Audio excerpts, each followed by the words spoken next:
স্টেথোস্কোপের গাটা ঠান্ডা, ভাঙা চশমাটা চুপ, হাসি মুখে মেয়েটা ফটোর ফ্রেমে, সামনে জ্বলন্ত ধূপ। ডাক্তারিতে চান্স পাওয়ার খবরে হয়তো সেদিন মেয়েটার বাড়ি জুড়ে ছিল হইচই। রান্নাঘর থেকে খুন্তি হাতে দৌড়ে বেরিয়েছিল মা, চিৎকার করে বলেছিল, ওগো সুখবর আছে, পাড়া প্রতিবেশী সব গেলে কই? ওগো মেজো বৌদি শুনছো, মেয়ে তো ডাক্তারিতে চান্স পেল। এই রুনুর মা, আরে বাবা আমার মেয়ের খবর তোমাদের কি কানে গেল? মেয়ে আমার আরজি করে ডাক্তার হতে চললো। জানো বৌদি, মনে হয় গত জন্মের পুণ্য হয়তো এবার সত্যি হয়ে ফলল। আত্মীয় স্বজন হেসে উত্তর দিয়েছিল, ব্যাস আর চিন্তা কি বৌদি, তোমার মেয়ে তো আমাদেরও মেয়ে, অসুখ বিসুখ মানে এবার এ বাড়িতেই ডাক্তার। মা বলেছিল, আরে কি যে সব বলো বৌদি, এসব না তোমাদের বাড়াবাড়ির আবদার। শোনো বৌদি, আমার মেয়ে না দেশের সব খবর জানে, কত গরিব মানুষ চিকিৎসা পায় না। আরে বাবা, তাদেরই তো বাঁচাতে হবে প্রাণে। ঠাম্মা পাশের ঘর থেকে বেরিয়ে বলেছিল, হ্যাঁ তোরা আমায় কি একটু কথা বলতে দিবিনি? তা বলে গলায় স্টেথোস্কোপ ঝোলার পর আমাদের চিনতে পারবে তো আমাদের এই ছোট্ট ডাক্তার নেই? সেই স্টেথোস্কোপের গাটা ঠান্ডা, ভাঙা চশমাটা চুপ, হাসি মুখে মেয়েটা আজ ফটোর ফ্রেমে, সামনে জ্বলন্ত ধূপ।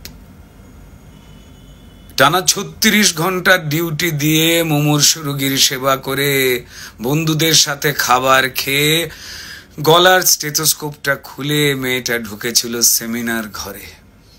ভেবেছিল দু চোখ বুঝে একটু জিরিয়ে নি। সেই যে দু চোখ বন্ধ হয়েছিল, সে দু চোখ আর খোলেনি। সেমিনার রুমে যে ক্লান্ত ডাক্তারনি ঢুকেছিল, সকালে সে বেরিয়েছিল ক্ষত বিক্ষত বডি হয়ে। আর স্টেথোস্কোপের গাটা ঠান্ডা, ভাঙা চশমাটা চুপ, হাসি মুখে মেয়েটা ফটোর ফ্রেমে, সামনে জ্বলন্ত ধূপ। যে দিত প্রাণ সেই দিল প্রাণ হাসপাতালের ঘরে, শরীর জুড়ে হাজার ক্ষত, মেয়েটা গেলই মরে। খুবলে খেলো শরীরটাকে, ভাঙলো গলার হাড়, খুবলে খেলো শরীরটাকে, ভাঙলো গলার হাড়। পশুর দলে কে কে ছিল জমাট অন্ধকার। তড়িঘড়ি হলো ধরা একটা সিভিক পুলিশ, তড়িঘড়ি হলো ধরা একটা সিভিক পুলিশ। এই অপরাধ একার যে নয়, যতই বানাও পুলিশ। মন্ত্রী পুলিশ দিশেহারা, অজুহাতের শেষ। মানুষ যদি ক্ষেপে ওঠে যেমন বাংলাদেশ, তাই তড়িঘড়ি ঝোলাও ফাঁসি, সে মুখ যেন না খোলে। ষড়যন্ত্র ফাঁসের আগেই ফাঁসিতে সে ঝোলে। পড়ছে মনে ভুলে যাওয়া ধনঞ্জয়ের কথা, যাবজ্জীবন শেষের আগেই ফাঁসির গল্প গাথা। সেম সিলেবাস এ গল্পতেও বুনছে রাজা রানী, সেম সিলেবাস এ গল্পতেও হয়তো বুনছে রাজা রানী। তাই তড়ি ঘড়ি জ্বালানো মেয়ে কেন সবাই জানি।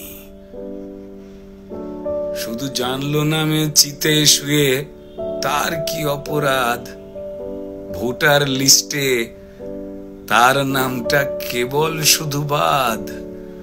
জানেই না সে তার জন্য প্রতিবাদের ঢেউ, তার ঘটনায় সিংহাসনের ভয় পাচ্ছে কেউ। কার জন্য কার পেটেতে লাল রক্তের ছোপ, কার জন্য অপেক্ষাতে একটা স্টেথোস্কোপ।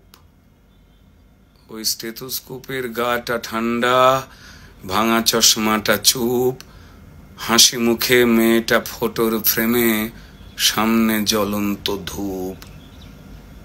ফেলফেলে মুখ বাবা মায়ের, প্রতিবেশী স্তব্ধ, আরজি করের বন্ধ ঘরে সত্যিটা আবদ্ধ। বিবস্ত্র ক্ষত দেহ দেখেও প্রথমে আত্মহত্যা ঘোষণা, তারপর বিধ্বস্ত বাবা মাকে চুপ করাবার নাটকে ফোন। অপদার্থ স্বাস্থ্য বিভাগ আর দালাল পুলিশ খুঁজে খালি অজুহাতের কোণ। মেয়েটা ডাক্তার হতে চেয়েছিল এ পোড়া রাজ্যে, তা না হয়ে হলো খবর। সিন্ডিকেটের সরকার চায় না ডাক্তার, তাই স্বপ্নকে দাও কবর। অফিস আদালতে মাঠে ঘাটে ঢোকাও নিজের লোক, ক্ষমতা আর টাকার লুঠের নেশায় মানুষ মরুক, শুধু ক্রিমিনালের জয় হোক। ক্রিমিনালরা মাটিতে পায় বীরের তকমা, তারাই রানী মায়ের হোপ। আর হাসপাতালের বেড তো ক্রিমিনালের জেল যাত্রা আটকাবার জন্য, মরুক ডাক্তারের স্টেথোস্কোপ। স্টেথোস্কোপের গাটা ঠান্ডা, ওই ভাঙা চশমাটা চুপ। ডাক্তার নি আজ ফটোর ফ্রেমে, সামনে জ্বলন্ত ধূপ।